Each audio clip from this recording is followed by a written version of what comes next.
Messieurs les journalistes et hommes de presse, au nom du mouvement citoyen pour une nouvelle Côte d'Ivoire, MCNCI, je voudrais vous saluer et surtout vous remercier d'être venus aussi nombreux à notre invitation. La situation plus que délétère que nous vivons actuellement dans notre pays ne surprend guère les MCNCI. D'autant plus que nous l'avons anticipé en nous assignant la mission de contribuer à la recherche d'une paix durable en Côte d'Ivoire par la réconciliation et le changement des mentalités. À ce titre, depuis 2 ans, nous avons pris notre bâton de pèlerin pour aller à la rencontre de toutes les composantes de la société ivoirienne.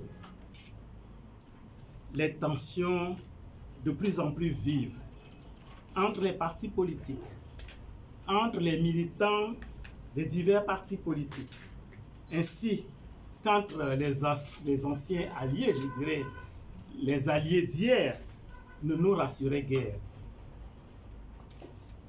Étant donné que tous ceux qui nous ont reçus partageaient nos préoccupations, nous avons proposé une concertation nationale qui nous permettrait de trouver un consensus politique afin d'aller aux élections de 2020 dans un climat apaisé.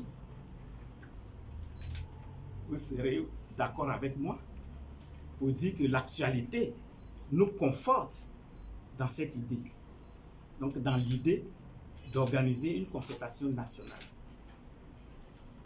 En effet, nos contradictions sont tellement nombreuses et les problèmes qui minent la Côte d'Ivoire sont tellement graves qu'il est indispensable de chercher à les aplanir. Nous pouvons passer en revue quelques-uns.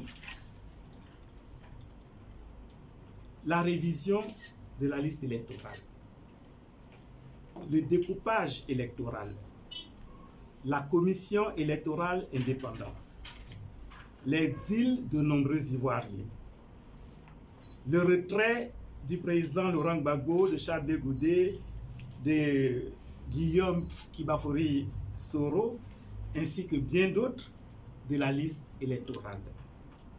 La demande d'un passeport non encore satisfaite au président Laurent Gbagbo, le refus de libération de certains prisonniers de la crise post-électorale de 2010, le déficit de dialogue politique, les suspicions de fraude sur la carte nationale d'identité, pour ne citer que cela. Toutes choses qui rendent l'atmosphère lourde et contrarient les efforts de cohésion sociale. Et comme si cela ne suffisait pas, la candidature du chef de l'État, Alassane Ouattara, à un 3e mandat suscite d'énormes remous sociopolitiques qui nous inquiètent, qui perturbent le quotidien des Ivoiriens qui ont déjà trop souffert des différentes crises de plus de 2 décennies. Les dispositions constitutionnelles sont interprétées au gré des intérêts personnels, là où elles doivent seulement être respectées et appliquées. Certes, la situation se détériore de jour en jour, mais nous estimons qu'il est encore temps. Il est encore temps de rentrer en nous-mêmes, de puiser dans nos ressources internes la force de nous ressaisir. C'est la raison pour laquelle nous lançons un appel pressant aux gouvernants afin qu'ils fassent tout ce qui est en leur pouvoir pour faire baisser la tension. La clé de la paix et de la cohésion sociale se trouve entre leurs mains.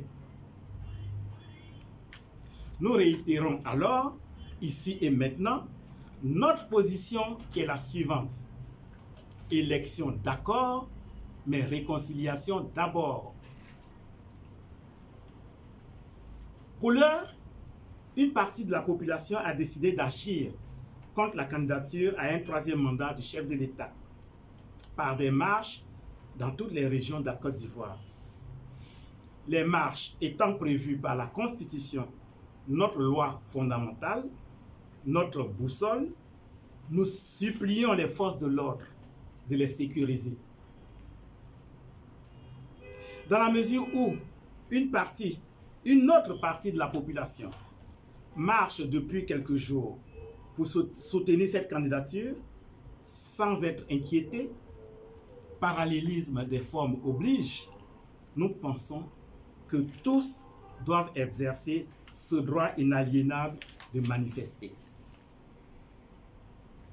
Nous demandons aux partisans du parti au pouvoir de surseoir à leur marche qu'ils prévoient le même jour que celle des partis d'opposition décidés bien avant et de choisir une autre date pour leur manifestation. Ceci pour éviter des affrontements. Rappelons-nous que nous avons tous été nourris à la mamelle du dialogue. Alors, privilégions cet atout. Nous aurons prévenu. Comme le dit l'adage, il vaut mieux prévenir que guérir. Les injures, les intimidations, les invectives, les menaces, les violences ne régleront pas les problèmes de la Côte d'Ivoire. Quelle Côte d'Ivoire voulons-nous laisser à nos enfants, à nos petits-enfants, aux générations futures? Les Ivoiriens aspirent à la paix. Les Ivoiriens aspirent à la paix. Les Ivoiriens aspirent à la paix. Que Dieu incline nos cœurs en faveur de la recherche de la paix. Que Dieu nous bénisse. Que Dieu bénisse la Côte d'Ivoire. Je vous remercie.